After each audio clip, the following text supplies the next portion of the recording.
Salam alaikum wa rahmatullahi ta'ala wa barakatuh. Bonsoir tout le monde.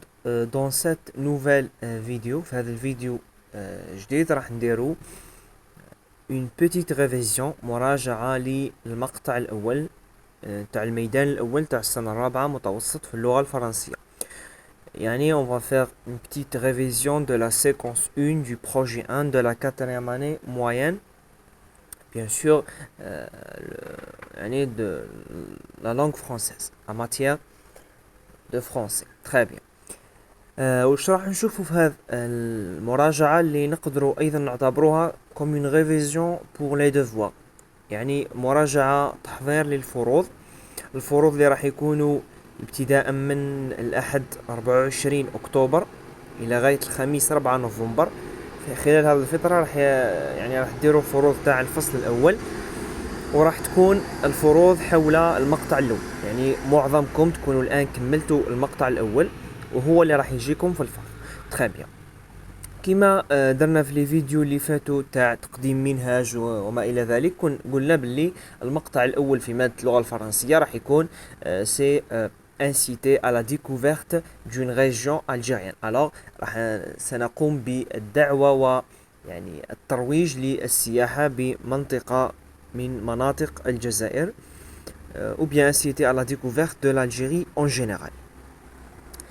في هذا المقطع راح نتعلموا كفاءة في الوضعية الإدماجية، يعني في la production écrite في التعبير الكتابي. راح تتعلموا comment rédiger l'introduction d'un texte argumentatif ou bien d'un texte descriptif à visée argumentative.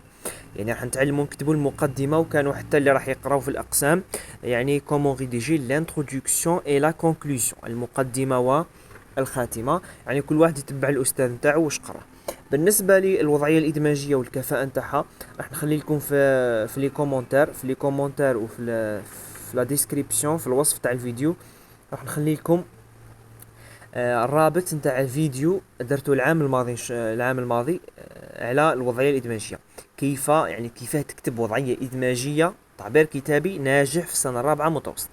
نخلي لكم الرابط نتاعو باش تعاودوا تشوفوه، وانتم شوفوا يعني في الفيديو وفيه ربما 20 دقيقة ولا ما على باليش. انتم شوفوا فيه الجزء اللي يهمكم. يعني مثلا انت بغيت المقدمة راح شوف البداية وين كانت المقدمة، واذا كان بغيت المقدمة والخاتمة شوف المقدمة والخاتمة. يعني ليس مهم انك تشوف الفيديو كامل. الفيديو كامل وقتها تشوفوا كي تولي تحضر الاختبار ان شاء الله. في الاختبار لازم لك تشوف الفيديو كامل. تخابي هذه بالنسبة نقطة مهمة حول الوضعية. الآن بالنسبة للدروس راح نبدأ بشرح الدروس يعني بالتفصيل، لأنه على بالي كان لي فهم كان لي ما فهمش في القسم. نحاول نلخص لكم في هذه المراجعة، ونحاول ما نديرش الفيديو يكون طويل. على بالي ما تبغيوش لي فيديو يكونوا طوال. نحاول في 15 دقيقة يعني مينيموم ماكسيموم نحاول نكمل الفيديو هذا. نبداو. بالنسبه لهذا المجله اللي راكم تشوفوا فيه، هذا الملخص اللي راح نقرا لكم منه كما راكم تشوفوا فيه مجله التلميذ المتميز في اللغه الفرنسيه تاع العام الماضي، هذه 2020 نتاع 2021 راني نخدم فيها داكور، لانه صراو فيها تغييرات. الوغ ما نقدرش نمد لكم هذه، راح نشرح لكم بها ما راحش نخلي لكم. يعني ما تقولوليش في لي كومونتير مدلنا الملخص ولا بي دي اف، لا قلنا بهذا الملخص تاع العام الماضي. كي ان شاء الله نحضر ملخص تاع هذا العام نبارطاجيه معكم في الفيسبوك. ايضا نزيد نحط لكم رابط على باج فيسبوك في الاخر، نحطها لكم في الجروب، مش في الجروب، في لي كومونتير. دخلوا لاباج ثم راح نحط لكم جميع المواضيع وما الى ذلك. اذا بعد ما راح نحط لكم هذه المراجعه، يعني تلقاو الفيديو تاع المراجعه هذه ان شاء الله بعدها بيومين الى 3 ايام نزيد نحط لكم فروض، يعني بعض النماذج يعني محلوله. يعني نمد لكم الفرض، نموذج فرض مع التصحيح نتاعو باش يعني تاخذوا فكره حول كيفيه يعني صياغه المواضيع هذا العام، لانه يعني راح تختلف شويه الصياغه على السنوات الماضيه. اذا نبداو بدون اطاله في المراجعه. قبل ما نبداو في شرح دروس القواعد راح نعاود لكم ندير لكم تذكير بسيط هيكلة وبناء النص الحجاجي ولا la structure d'un texte argumentatif ou bien le texte à visée argumentative ou bien un texte argumentatif. Quelle est sa visée quelle est sa structure يعني وش هي الهيكل نتاعو كيفاه يجي النص. Le texte argumentatif يعني comprend trois parties يعني فيه ثلاث أجزاء. الجزء الأول اللي نسميوه الانترودكسيون المقدمة، الجزء الثاني نسميوه لو ديفلوبمون العرض، والجزء الثالث نسميوه لا كونكلوزيون الخاتمة. الآن بالنسبة للانترودكسيون نبداو بالمقدمة. المقدمة واش يكون فيها؟ يكون فيها la présentation du thème et la présentation de la thèse. يعني في المقدمة نقدم الموضوع، نقوم بطرح الموضوع داكور، تقديم الموضوع اللي حنتكلموا عليه مثلا. والخطوة الثانية اللي نديروها أننا أيضا نقدم الرأي الشخصي. On va donner notre point de vue personnel, notre thèse. Chaque auteur doit donner bien sûr sa thèse. هذه في المقدمة. وراح تشوفوا هذا يعني لا ستركتور هذه راح تزيدوا تشوفوها في الفيديو تاع الوضعية الإدماجية اللي تاع تعبير كتابي. كما قلت لكم راح تعاودوا تشوفوا هذا لا ستركتور بالتفصيل. في le développement في العرض on va présenter des arguments pour défendre notre thèse. راح نقدموا des arguments حجج من أجل الدفاع عن الرأي نتاعنا، يعني من أجل الدفاع عن الرأي وتقويته. pour défendre notre thèse, notre point de vue personnel, on va employer et insérer des arguments. pour renforcer ces arguments من أجل تقوية هذه الحجج ومن أجل توضيحها نقوم بتدعيمها بوش par des exemples. On va renforcer les arguments par des exemples ou bien sûr on peut aussi employer des explications. يعني نقدروا نديروا des exemples ولا des explications pour renforcer les arguments. في الخاتمة la conclusion on va réaffirmer notre thèse. سنقوم ب يعني تأكيد على الرأي الشخصي نتاعنا، نعاودوا نأكدوا عليه مرة أخرى في الخاتمة. هذه بصفة يعني مختصرة جدا يعني كيف يأتي يعني النص الحجاجي ولا النص الذي رؤيته ولا هدفه الحجاج. le texte argumentatif ou bien le texte à visée argumentatif. هذه هي يعني الشكل نتاعو كيفاه يجي. très bien. maintenant ننتقل مباشرة في دروس القواعد. بالنسبة لدروس القواعد ربما كلكم دخلتوا لدرس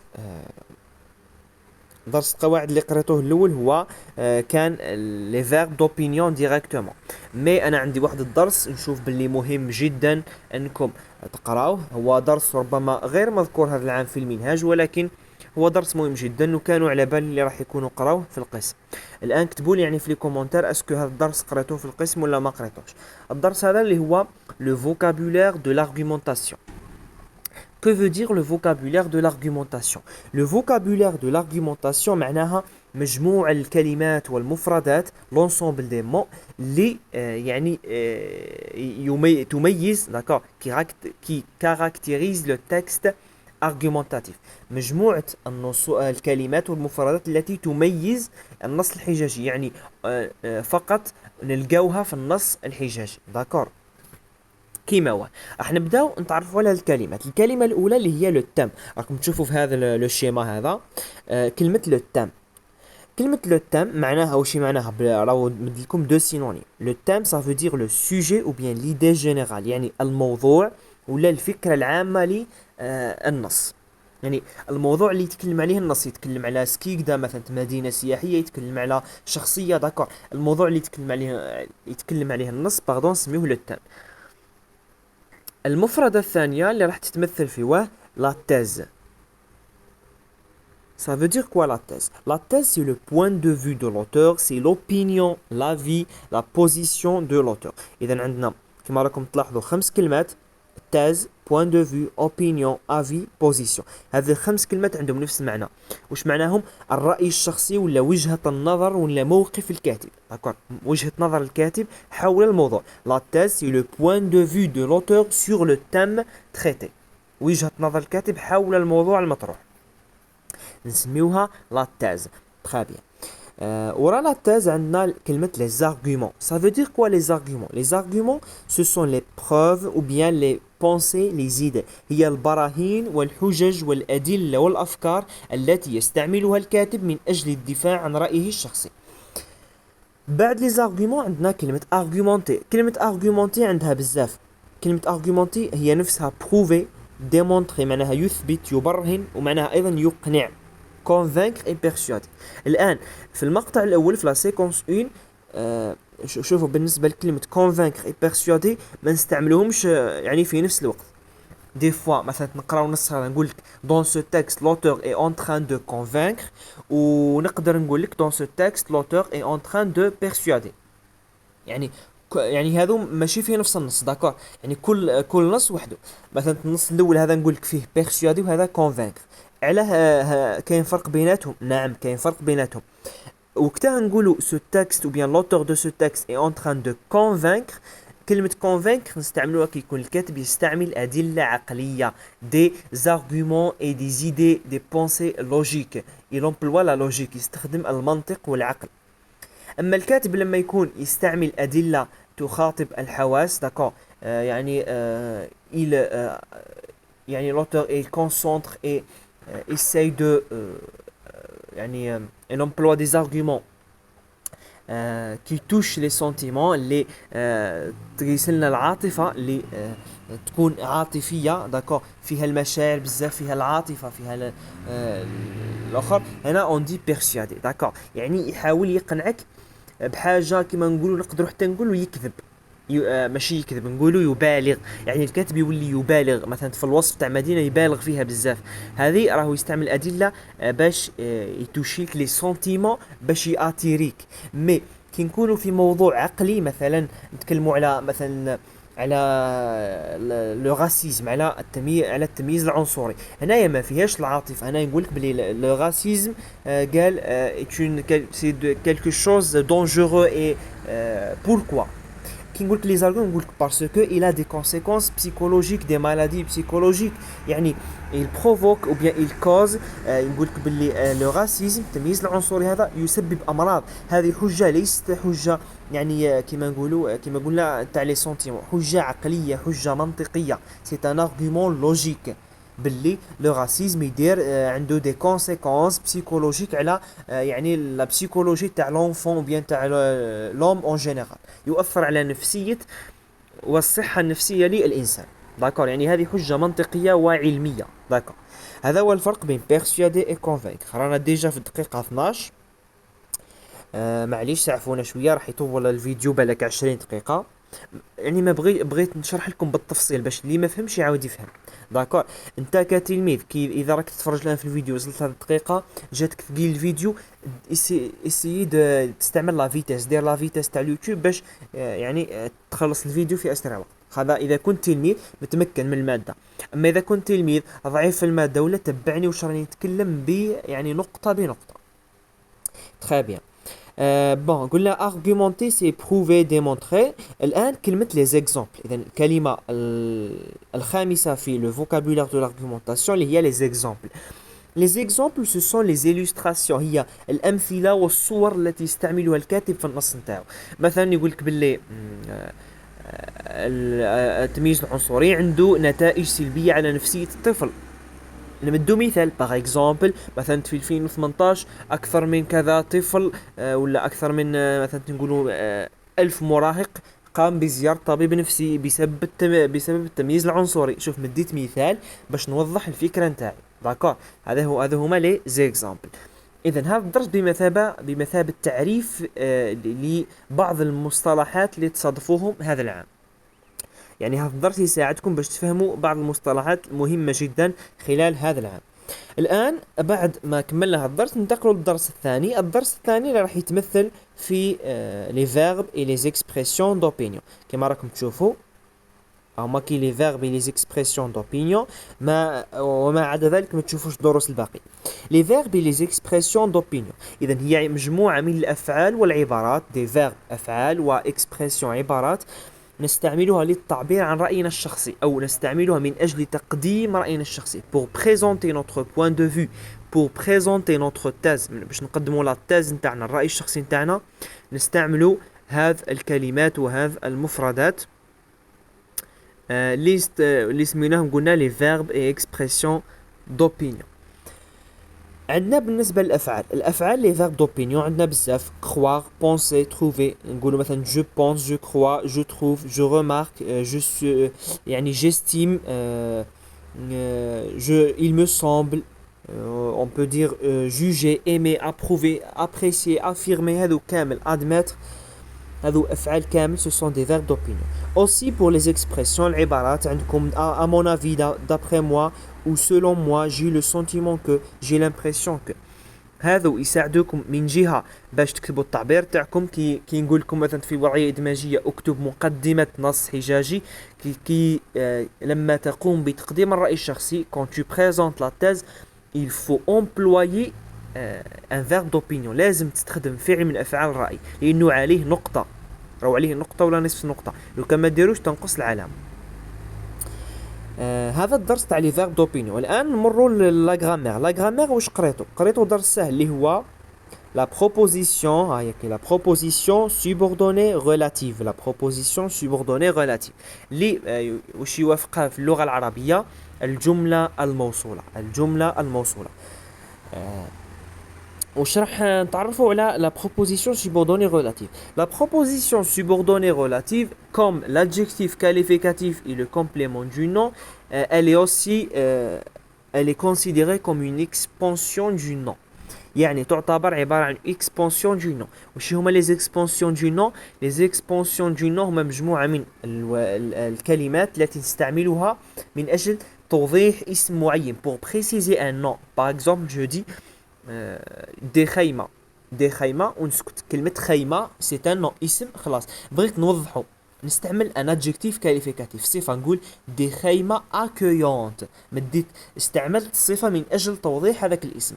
ايضا من اجل توضيح الاسم هذاك نقدر نستعمل ان كومبليمون دو نو، ونقدر نستعمل ايضا une proposition subordonnée relative. les expansions du nom. الدرس تاع les expansions du nom راكم قريتوه نورمالمون، قريتوه في السنة الأولى متوسط. وايضا اللي نسى هذا الدرس ولا نعاود نذكركم باللي كاين واحد الفيديو درته في الفلاش شان تاعي عنده دركا جو سي با 15 جور ولا.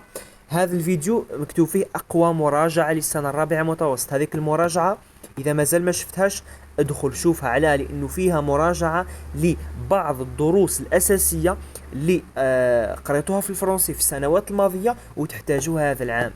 داكور. درك انا كيف نفهمك لا بروبوزيسيون سوبوردوني ريلاتيف وانت مازال ما تعرفش واش هو ليكسبانسيون دو نو. الوغ لازم تتفرج الفيديو هذيك باش تعرف واش هو ليكسبانسيون دو نو، باش كي تجي تقرا الدرس يجيك ساهل. داكور. يعني هذيك الفيديو بمثابه تحضير وتمهيد لدروس السنه الرابعه متوسط. نكملوا في الشرح نتاعنا.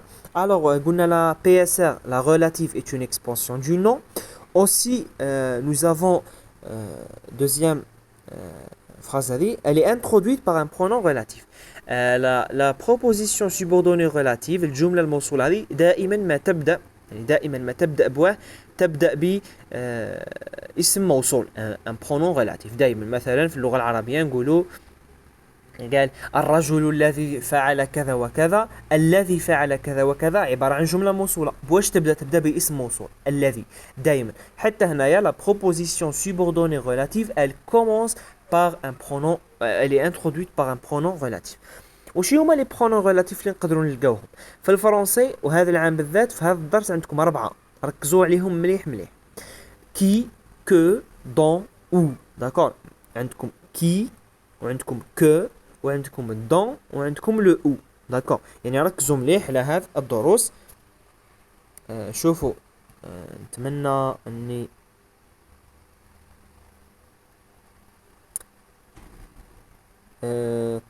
attendez si je trouve يعني نلقى لكم الاخر باش تشوفوا الوثيقه باش تفهموني مليح. تري بيان.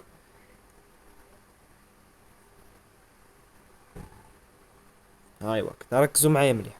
ها شوفوا هنا كما راكم تشوفوا في الصوره هذه عندكم جومبلوا لو برونون ريلاتيف. هاهما كي لي برونون ريلاتيف اللي عندنا كي، كو، او، دون. كي، كو، او، دون. داكور. دركا قالك جومبلوا لو برونون ريلاتيف كي بور رومبلاسي ان سوجي. وقتها تحتاجوا هذه الملاحظه، هذه الصوره هذه وقتها تحتاجوها كي تكونوا يمدوا لكم مثلا. اتوندي راني درت الكابتشر وحده جديده عندها جو سي با كومبيان. ايش هذه؟ المهم هذه يعني نتوما ما تركزوش عليها بزاف. انتوما فهموا لي برك واش هي لا بروبوزيسيون سوبوردوني ريلاتيف. داكور. الوغ كيف تعرفوها؟ تبدا دائما بان برونون ريلاتيف، تبدا دائما بكي ولا بكو ولا بدون ولا بو. Très bien. Le pronom relatif se place toujours après l'antécédent, le nom qu'il remplace. يعني الاسم الموصول هذا دائما ما يأتي بعد اسم، يعني يكون قبله اسم. هذاك الاسم اللي يكون قبل الاسم الموصول، يعني يكون قبل لو برونون ريلاتيف، نسميوه لونتيسيدون. يعني لو كان يقول لكم في الامتحان سوليني لا بروبوزيسيون سوبوردوني ريلاتيف، تسطرلو عليها، تحوس على وين كاين لو برونون ريلاتيف وتسطر من لو برونون ريلاتيف واش كان وراه كامل تسطر. هذيك الجمله اللي كانت وراه le pronom relatif c'est la proposition subordonnée relative. هذه قلنا على relative. وكي يقول لكم مثلا سولين لونتيسيدون، سطر على لونتيسيدون، كيف تجيب انت لونتيسيدون؟ هذا لونتيسيدون هو الاسم اللي يجي قبل الاسم الموصول. داكور. مثلا نقول لكم الانسان الذي، الذي هو اسم موصول، واش كان قبله؟ الاسم الانسان. لو كان نقول لكم الانسان الوفي الذي، تقولوا لي الاسم لونتيسيدون هو الانسان ماشي الوفي. يعني لونتيسيدون ماشي دائما يكون قبل لو برونون ريلاتيف مباشره. داكور. اذا ما فهمتوش هذه الملاحظه عاودوا رجعوا الفيديو مارشاليات تفهموها. الاسم الموصول ما يكون ماشي شرط يكون قبل عفوا لونتيسيدون ماشي شرط يكون قبل الاسم الموصول مباشره، يعني يكون تقدر تكون بيناتهم يعني اشياء كيما لادجيكتيف كاليفيكاتيف. المهم بدون إطالة، هذا هو الدرس تاع لا بروبوزيسيون سوبوردوني ريلاتيف. ديجا رانا في 20 دقيقة. يلا مباشرة نروحو لا كونجوغيزون. لا كونجوغيزون الدرس تاعكم ساهل. بريزون دو لانديكاتيف. شكون اللي ما يعرفش لو بريزون دو لانديكاتيف؟ تعرفوا كاملهم لي تيرمينيزون. بروميي جروب on efface le ER et on ajoute les terminaisons suivantes E, ES, E, ONS, EZ, ENT. Deuxième groupe, on supprime le IR et on ajoute les terminaisons IS, IS, IT, I2S ONS, I2S EZ, I2S ENT. Le troisième groupe, على بالكم بلي لا كونجوغيزون تاعهم يعني مختلفة، يعني لو راديكال شونج وما عندهمش دي تيرمينيزون يعني كومون، يعني ما كانش دي تيرمينيزون مشتركة في الأفعال تاع المجموعة الثالثة. كل فعل ولي تيرمينيزون تاعهم يعني كانوا شوية اللي مشتركين، ولكن ما هنا يعني ماشي كامل عندهم نفس لي تيرمينيزون كيما البروميي والدوزيام جروب. خلاص. واش بغيت نزيد نشرح لكم في هذه هو لي كا بارتيكولي. داكور. هذه المخطط اللي كان في الاسفل. كا بارتيكولي دي فيربو بريزون، الحالات الخاصه للافعال في الزمن الحاضر. كانوا افعال عندهم حالات خاصه، يعني التصريف نتاعهم حاله خاصه. كيف لي فيرب سي او ار، الافعال التي تنتهي ب سي او ار في الاصل تاعها على انفينيتيف. كي نصرفوهم au présent de l'indicatif ils prennent une CD pour nous، يعني كي نصرفوهم مع نو السي هذاك لو سي سي او ار، يعني on supprime le ER، لو سي هذاك نزيدوا له سي دي. داكور. لا سي دي علاه باش يتقرا السي ما يتقراش كا، يعني باش نقولوا نو كومونسون ما نقولوش نو كومونكون. داكور. ايضا لي فيرب جو ار، الافعال اللي تكمل بجو ار واش نديروا لهم كي نصرفوهم مع نو قبل ورا لو جي نزيدوا له او، يعني نحيو له او ار ونزيدوا له او ونزيدوا او ان اس. يعني مثلا لو فيرب مونجي تكتب ام ا ان جي هي نورمالمون ديريكتومون او ان اس، مي القاعده تقول لكم لازم تزيدوا او قبل او ان اس. نو مونجون. داكور. جي او ان اس. تري بيان. الحاله الثالثه لي فيرب اون ايغريك او ار، هذو il change leur y en i devant un e muet، يعني كي يكون e muet مثلا كي تصرفوهم مع جو ولا tu ولا il ou elle ولا il ou elle avec s، هنايا ورا لو y هذاك باردون لو y هذاك ترومبلاسيوه بالاي. داكور. ولي فيرب اون ا y عندكم الافعال اللي هما حاله خاصه من y اللي هما ا y هذو ا y يقدروا يعني يحافظوا على لو y تاعهم، ما تغيروش باي. داكور. حنا قلنا باللي y ار كامل الافعال اللي يكملوا ب y ار كي نصرفوهم في لو بريزون مع جو tu il ou elle avec s on change le y باش نستبدلوه نرومبلاسيوه بالاي. مي لي فيرب كي se termine par a y er هذو تقدروا يعني في مكان ما تستعملوا اي تخليوها y ما كانش مشكل. داكور. تقدروا ما تشونجيوش لو ايغريك بالاي. هذه بالنسبه للاخر. هذه بالنسبه باردون، هذه بالنسبه لكيف سميناه لي فيرب اون ا اي. الان عندنا لي فيرب اون او ال او ار او تي او ار. الافعال اللي يكملوا ب او ال او ار او تي او ار هذو prennent généralement deux L ou bien deux T devant un E muet. هذو نزيدوا لهم deux T. يعني مثلا le verbe je dis مثلا appeler E L E R كي نصرفوا نقولوا j'appelle E deux L E. j'appelle tu appelles. d'accord. فهمتوا؟ و تاع تي نفس الشيء دير لهم vous doublez le T. Mais sauf كانوا حالات خاصة وين on ne double pas le T et le L كيما le verbe s'isoler. s'isoler ما نديروش par exemple je cisèle deux L. لا d'accord. s'isoler déceler الأفعال هذو كامل كيما acheter كيما le verbe acheter. ما نقولوش j'achète de TE نقولوا j'achète E accent TE. d'accord. يعني هذو حالات خاصة وبإمكانكم أنكم تطلعوا عليهم في لو ديكسيونير ولا في الانترنت. ابحثوا مثلا لو فيرب اشوتي تعرفوا كيف يتصرف. داكور. وديروا لو فيرب ابولي تعرفوا كيف يتصرف باش تلاحظوا باللي راهم عبارة عن حالات خاصة. ان شاء الله تكونوا فهمتوا هذا الملخص البسيط الخاص بالمقطع الأول لا سيكونس 1 اون فرونسي. تقدروا تحضروا من خلال هذه المراجعة فيها 26 دقيقة تشوفوها بإذن الله تكونوا إن شاء الله فهمتوا واش شرحت كامل. هكذا تكونوا جاهزين وتقدروا تجاوبوا على الفرض الأول نتاعكم. إن شاء الله الفيديو المقبل راح ندير لكم موضوع تاع الفرض الأول، تحضير للفرض الأول باش تعلموا معايا كيفاه تجاوبوا. داكور. يعني الفيديو اللي جاي تاع الفرض لازم تشوفوه كامل. علاه؟